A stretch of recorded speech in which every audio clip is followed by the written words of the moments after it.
Hey everyone, welcome to the Acrobatic Arts Podcast. I'm Loren, and I will be interviewing some of the top leaders and innovators from the dance and acrobatic industry. If you are a teacher, performer, student, or a lifelong learner like myself, you are sure to find these episodes intriguing and full of inspiration. Acrobatic Arts is passionate about providing current and relevant information for everyone. So please, sit back and enjoy as we share our passion with you and the world. In this episode, I will be talking with Dr. Leisha Strachan. Her research in sports psychology deals mainly with positive youth development through sport. But today, we are extremely lucky, and she is going to share with us a few different ways that we can protect our own mental health. Hello and welcome, Dr. Leisha Strachan. I am so honored that you have taken the time to talk with me today. Thank you so much, Acrobatic Arts, for having me, and Loren for inviting me to do this podcast. This is really exciting, and I'm honored as well. Leisha, let's start by you telling us a little bit about your background and how you became involved in sport. I do want to acknowledge that I'm doing this podcast here on Treaty 1 land here in Winnipeg, Manitoba, where I was born and raised here. And I'm a first-generation Black Canadian. My parents are originally from Grenada, a small, tiny island in the Caribbean, and they've been in Canada now for over 50 years. So it's been this is almost home now for them, more than the Caribbean is home. But I've grown up here. My path is going through the sport of baton twirling, which we're both very invested in. And I started at age 5. At a small community center. I was supposed to take tap dancing, but the class was full. The next table beside the tap dance table was baton twirling. And my mom will say, as soon as the baton went in my hand, I was hooked right away. I fell in love with the challenge of it. I fell in love with how unique it was. I was just able to excel very quickly. Probably everyone always has a little bit of natural talent for something. So I think there's definitely some natural talent there, but I was very blessed to have great coaches right from the beginning. And that first coach, her name was Linda Adams, extremely bubbly, very vivacious personality, and just made baton fun. Made sure that we were always smiling and laughing and enjoying the time. And I think right from the beginning, that had a big impact on my experiences in sport and what I was drawn to in sport. So, I then was able to move on to Joyce Ormstraw, who was my second coach. And, she really taught me fundamentals and really pushed us a lot to be the best we can be. And at the same time, I started with Joyce when I was 7. And then around age 10 is when I was introduced to Carrie McKittrick, who was my main coach and mentor, I would say, throughout my development. But we started with her when we were 10. She used to come in and do our choreography once a year. And then maybe when I was 16, I switched to her full time. And then had a chance through my sport to travel a lot to represent Canada at 7 different world championships and gain a couple medals at world championships in the pair event and make finals as a freestyle athlete. And I'm very proud of that, but more proud that I was able to maintain relationships and continue on in the sport at a lot of different levels, start coaching. I've been coaching now for over 25 years, and I'm very proud about what we've been able to build here in Winnipeg, a small club, Aerial Fusion Baton. But, we just actually started our 25th year this year as a club. And, it's a big accomplishment when you can do that and try to inspire athletes and, surround yourself with coaches that you love and coaches that will push you as well and help you to be the best that you can be. And really that's all we can ask from sport. So that's my main, background through sport. I dance. I started dancing when I was 11 or 12. I started a little bit later in dance.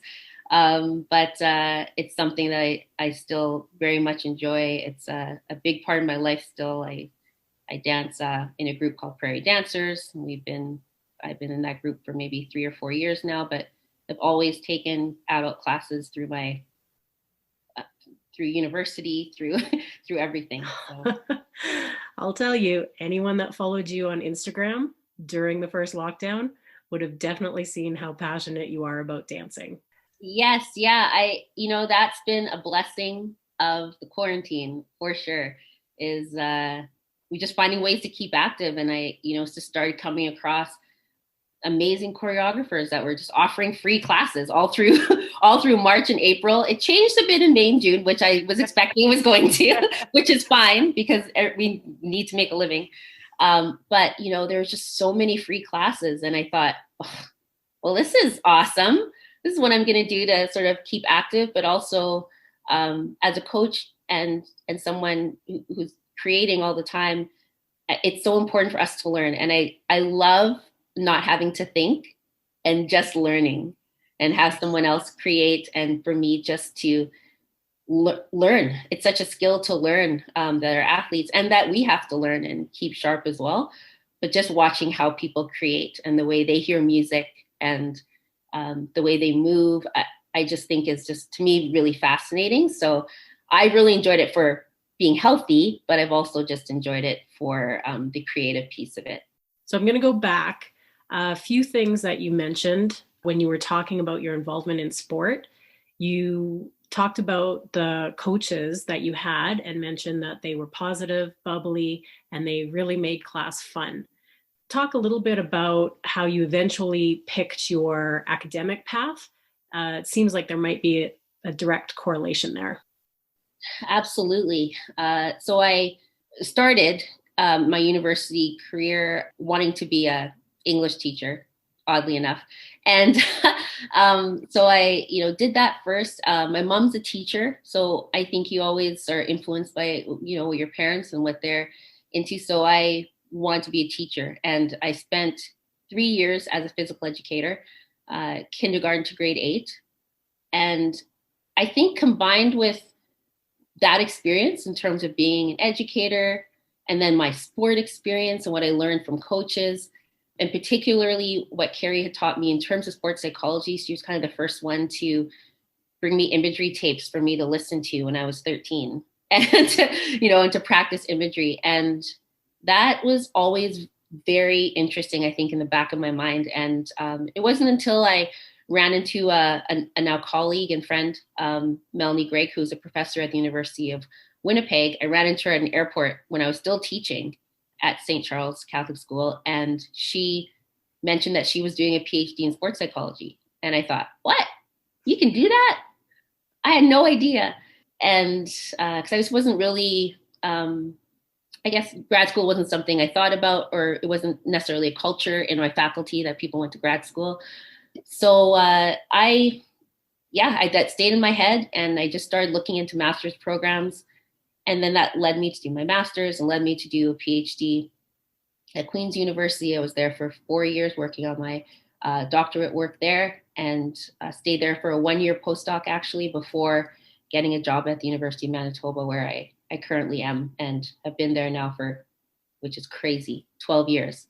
But it's been a really interesting ride. But I tell my own grad students, I've had a few grad students now, and I tell them all the time that you have to follow and study in things that you love to do, and study things that are interesting to you. And, sometimes you have to look at what those hobbies are, what are those experiences that you've had, and how those can translate into research questions and things that you might be interested in following. And most students do follow that. They had an experience and they want to figure out, okay, what's another angle to that experience that I can actually research and use. And that's really important piece of it.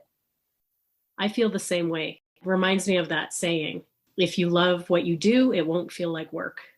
And I know as dance and acro teachers, I'm sure we all feel that way most of the time. But lately during these trying times, some of us might be finding that our jobs are starting to feel more like work. Leisha, it would be great if you could provide some information for the teachers and their students to keep everyone motivated and inspired. Yeah, it's a struggle. It is a struggle, and it's okay to recognize it as a struggle. Things don't have to be okay right now. We're all going through different levels of lock down different levels of what we can do and what we're allowed to do and not allowed to do. And I am so proud of the whole community, of looking at the dance community and the baton community, of the creativity in terms of people trying to shift and think about ways to keep athletes motivated and focused during this time. But the more we get into this is, it's so important to really think about our own health as teachers and as coaches, and thinking about how we need to maintain ourselves. We are so used to giving to our athletes, giving to our dancers, and using a lot of that energy, which we love. And you're in this type of profession because you do love doing that.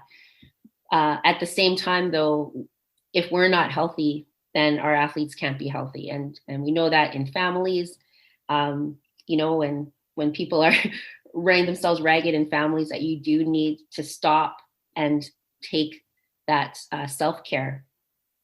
So, I'm just going to offer a few things just to think about for teachers in terms of protecting their own mental health during this time.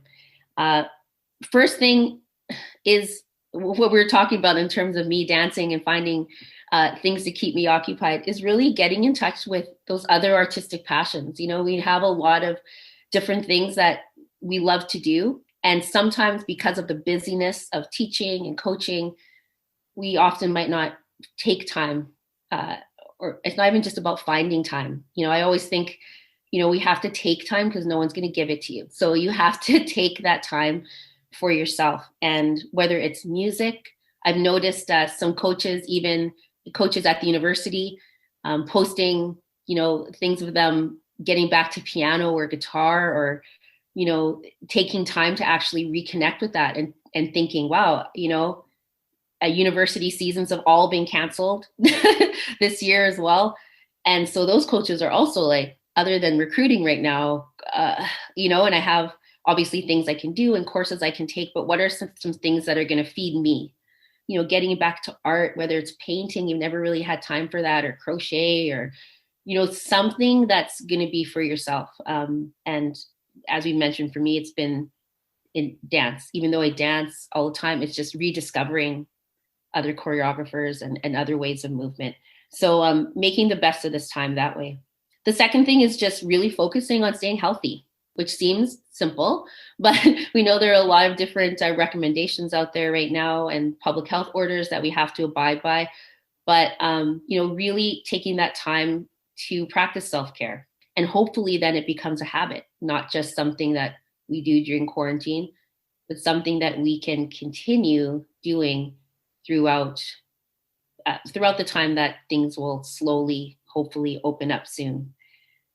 The other thing is just staying connected with other friends and family outside of our worlds that we have in terms of dance. Reconnecting with friends that you haven't had a chance to reconnect with for a long time. That really does feed the soul. I've been trying to do that a little more during quarantine. Thinking of, when someone crosses my mind, I'm like, let me give them a call. Even if it's a family member or cousin in the Caribbean, I haven't had a chance to connect with them for a while.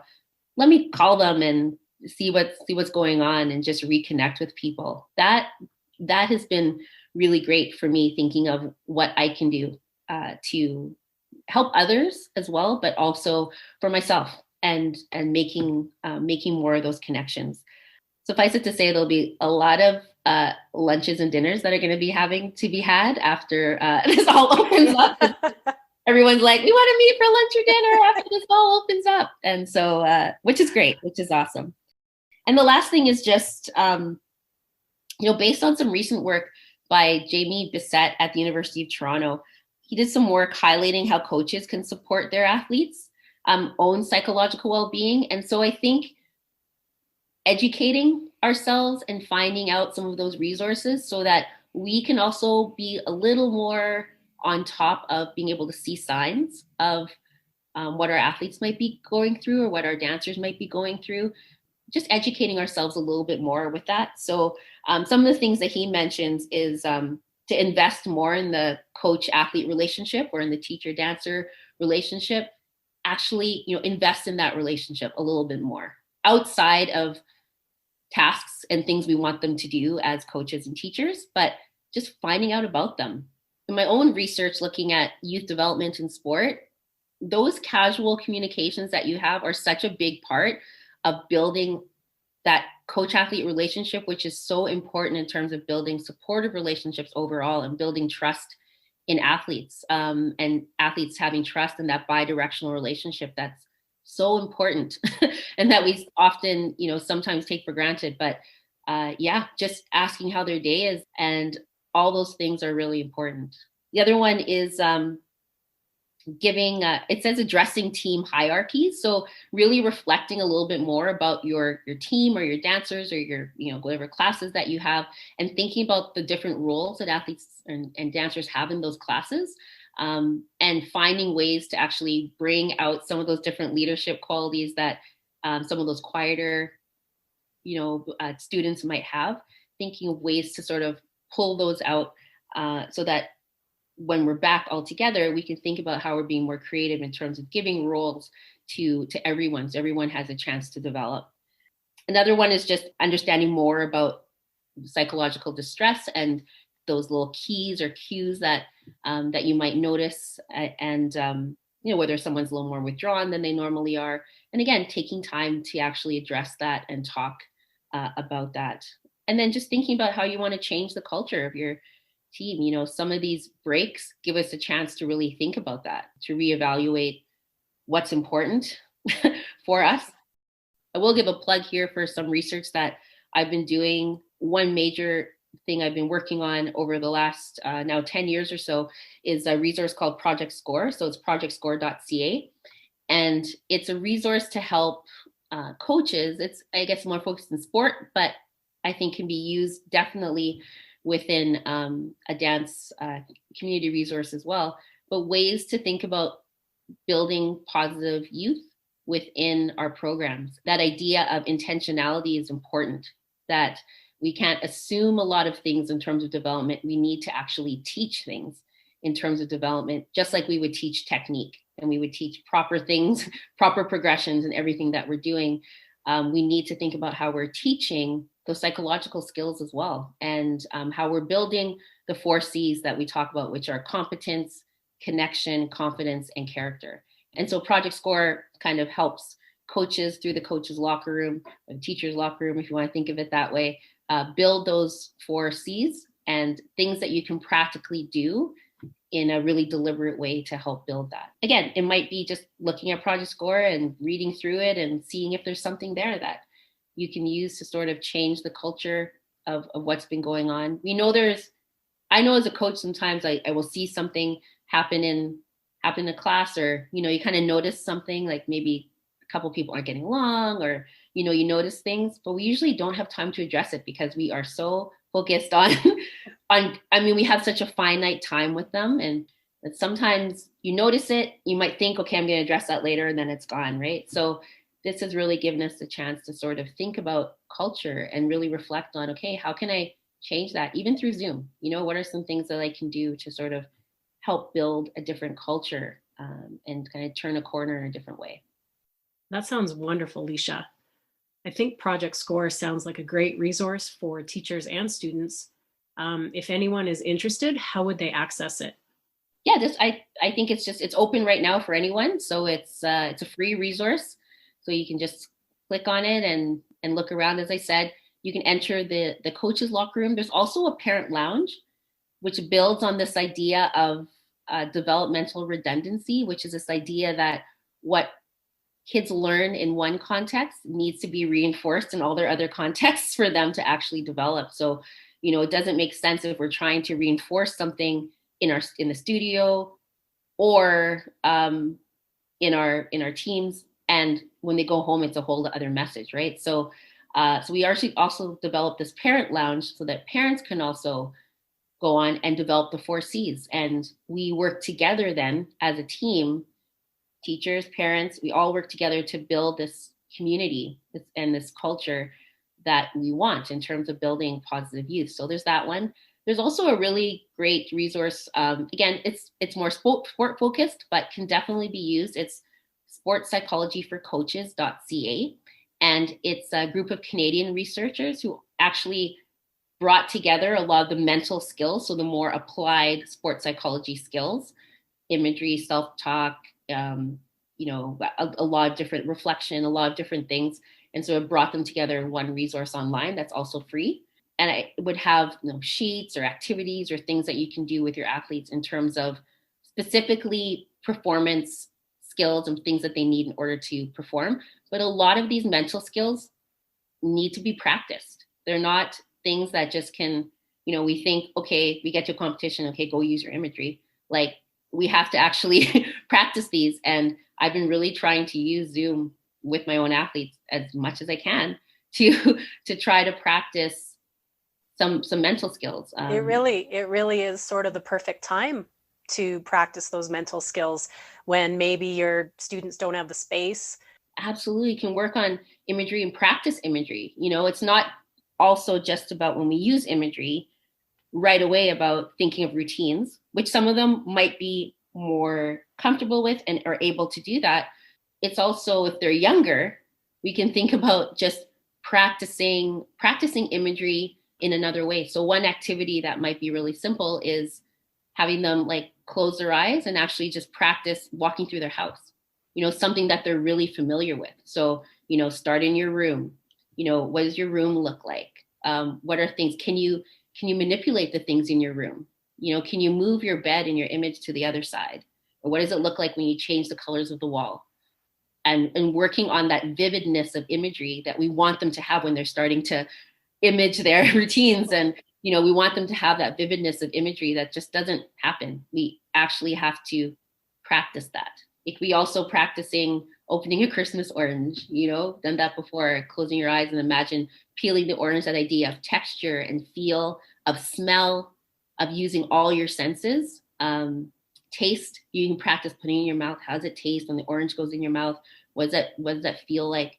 All those things are so important for us to develop. So it's not just about seeing, it's about developing all the other senses as well.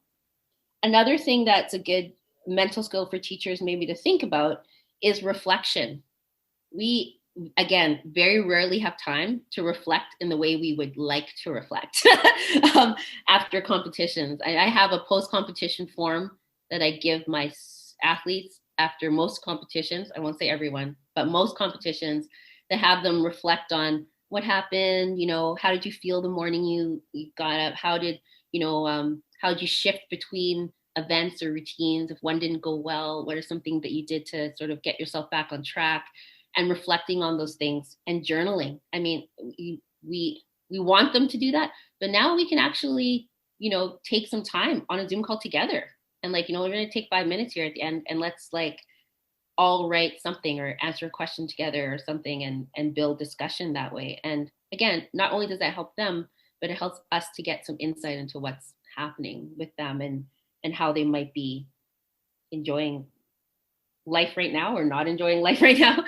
I know that one of my good colleagues who has helped with some acrobatic arts things in the past and helped with our staff meeting last year, Dr. Adrienne Leslie Toogood, one thing that she's done is kind of taken, I guess, a play from the Letters with Your Younger Self. So that's been kind of going around a little bit where you write a letter to your younger self and talk about, the things you've learned over your life and how that has influenced sort of what you do now and the choices that you make now. And that's another great website is thePlayersTribune.com. That's another really great one. Lots of letters to your younger self on that one from athletes, from pro athletes, amateur athletes, Olympians from all over the world and different sports.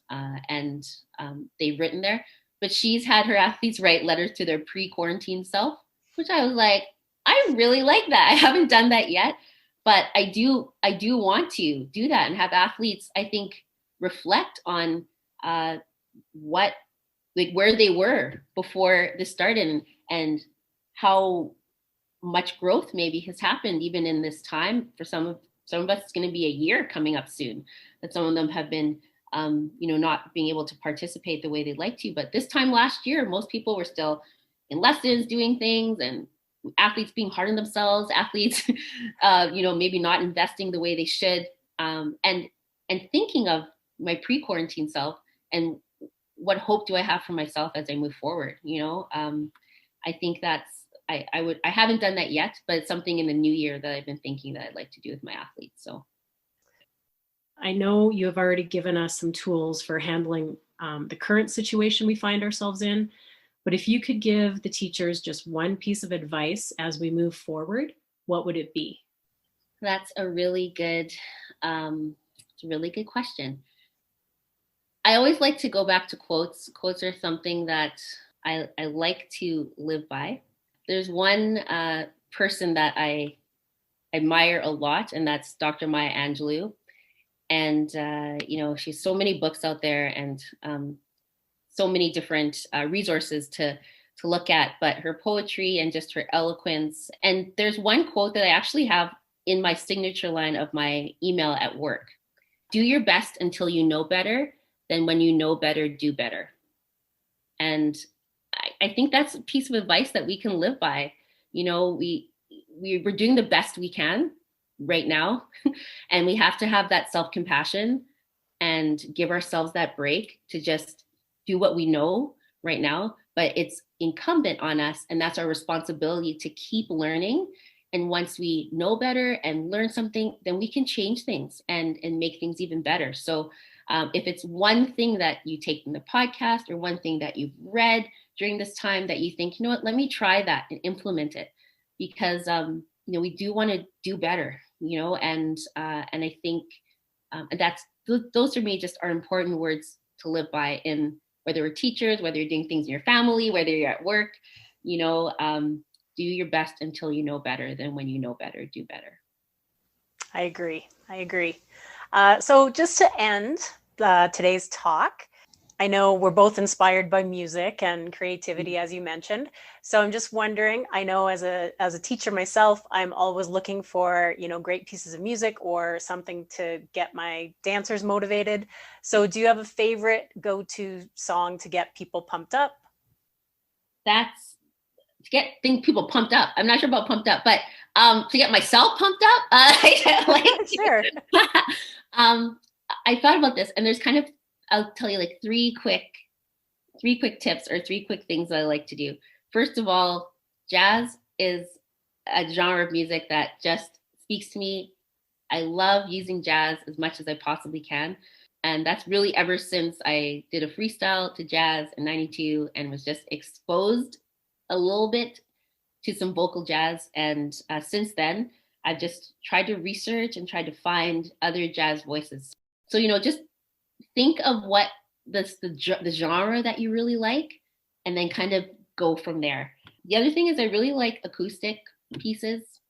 I think it's just, as a choreographer, the clarity of hearing words, and when there's just a little less in the background, I like to do that. So if there's a song that you love, but maybe it's a little bit busy, look on YouTube and see if there's a cover that someone has done that's like, wow, that's really interesting sort of acoustic cover out there that I hadn't thought about, and thinking it that way. My last tip is just trying to highlight Canadian artists if I can. So I've used Serena Ryder a few times. I really like her just soulful voice. I've seen her live once, and she's just incredible live. So once we're allowed to see live performances again, which I hope is soon, don't be afraid to just seek out and go see concerts of people you haven't really heard of before. And Walk Off the Earth is another group that I really love. They do incredible covers, but have also amazing original material. Delta Ray is another group that they're not Canadian, but I come across their stuff a little bit more recently, I guess. So I've really been inspired by them. Lastly, Canadian jazz songstress Holly Cole and the Holly Cole Trio. Her voice just really inspires me, and I've used her quite a bit with my own athletes over the years. I just love that soulfulness. So just go with things that speak to your heart first, and then create from there. And if it doesn't quite fit what you're thinking, try to find other versions of the song or other things that might kind of inspire you a little bit more. Perfect. Thank you, Leisha, for everything today. Thank you so much. Take good care, everyone. I hope everyone enjoyed today's episode and tries to do at least one thing from Leisha's list, from getting in touch with your artistic passions to reconnecting with friends and family. We really do have a lot to be thankful for. And remember, if you ever need a little touch of happiness, just go watch Dr. Leisha Strachan dance. Pure joy. Thanks for listening, everyone, and have a great day.